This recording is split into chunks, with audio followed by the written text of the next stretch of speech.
Result का दिन था। रूम में खामोशी थी। सब लोग एक्साइटेड थे। कुछ देर बाद मोबाइल के स्क्रीन पर एक नंबर चमका, 72%। पापा ने कहा बस इतना ही। उस दिन उस लड़के को लगा शायद मेरी वैल्यू भी 72% ही। लेकिन सवाल ये है, क्या एक नंबर ही सच में तुम्हारा वैल्यू डिसाइड करता है, या हम सब एक ऐसे सिस्टम में फंसे हुए हैं जिसे हम समझते कम और डरते ज्यादा हैं। इंडिया में 3 टाइप्स के बोर्ड एग्जाम होते हैं, national board, state board, open board. यहीं से बने हैं 50 से ज्यादा बोर्ड सिस्टम जो आज चल रहे हैं। एक स्टूडेंट दिल्ली में CBSE से पढ़ रहा है, दूसरा बिहार बोर्ड से, तीसरा ICSE से और चौथा ओपन बोर्ड से। पर जब कंपटीशन का बात आता है तो सब एक ही एग्जाम हॉल में बैठे होते हैं। तो फिर सवाल उठता है, क्या सच में सबको इक्वल अपॉर्चुनिटी मिली हुई है, या फिर सिस्टम में ही डिफरेंस है। हर साल इंडिया में 15 लाख नहीं 15 मिलियन स्टूडेंट बोर्ड एग्जाम देते हैं। टॉप कॉलेजेस में सीट लिमिटेड होती है। कट ऑफ 98 से 99% तक पहुंच जाता है। ये सिस्टम ब्रिटिश शासन के बाद 1960 में बना। इसका पर्पस था standard evaluation, merit based admission, limited seats के लिए फेयर सिलेक्शन। लेकिन जब पॉपुलेशन बढ़ी तो अपॉर्चुनिटी उतनी फास्ट नहीं बढ़ी, तो एग्जाम एक मेजरमेंट टूल से बदलकर एक सर्वाइवल फिल्टर बन गया। एक इंटरेस्टिंग कहानी से समझते हैं दोस्तों। 2 स्टूडेंट, अर्नव जिसके 95% आते हैं, रवि जिसके 72% आते हैं। रिजल्ट के बाद अर्नव को कॉल आया, इज्जत मिली, अपॉर्चुनिटी मिली, और रवि को कंपैरिजंस मिली। मीडिया और सोशल मीडिया में अर्नव को हाईलाइट किया गया, रवि को सिर्फ साइलेंस मिला। यहीं पे आता है turning point.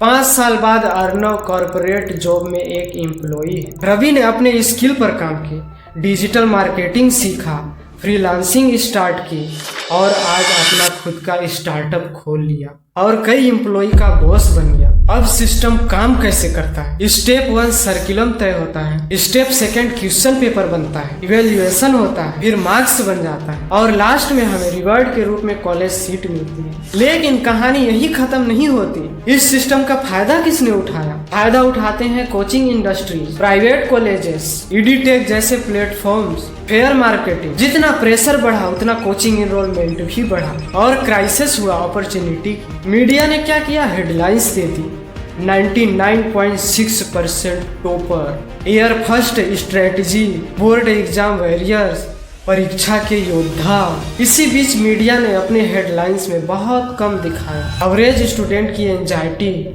Marks versus mental health, student के ऊपर एग्जाम के प्रेशर को। फिर सोसाइटी में नैरेटिव क्या बन गया? टॉपर बनो, स्ट्रगल करो, नहीं तो पीछे रह जाओगे। इसी वजह से एजुकेशन सिस्टम में भी इनइक्वालिटी देखने को मिलती है। एलाइट स्कूल के स्टूडेंट बेटर प्रिपेयर्ड होते हैं क्योंकि यहाँ बेस्ट टीचर, बेस्ट लैब्स और बेस्ट लाइब्रेरी और एक्स्ट्रा ट्रेनिंग दिया जाता है। इसी बीच अर्बन गवर्नमेंट स्कूल में बेसिक फैसिलिटी तो होती है लेकिन अच्छे लैब्स नहीं होते, अच्छी लाइब्रेरी नहीं होती है लेकिन उसके कंपैरिजन में कम।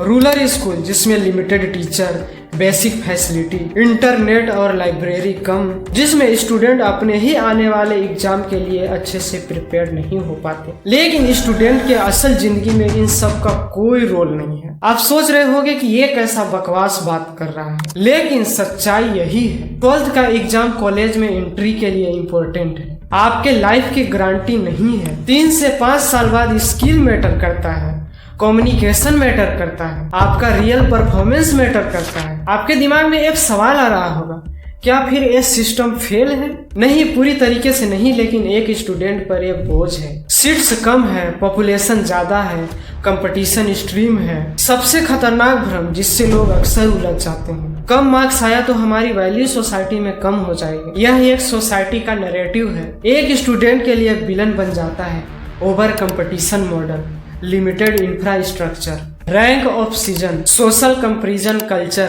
हीरो होता है वह स्टूडेंट जो समझ जाता है मार्क्स इंपॉर्टेंट तो है लेकिन मेरी पहचान नहीं। बोर्ड सिर्फ और सिर्फ एक गेट है और हमारी लाइफ एक हाईवे है। गेट तो हाईवे का एक छोटा सा पार्ट होता है लेकिन हाईवे बहुत लंबा होता है।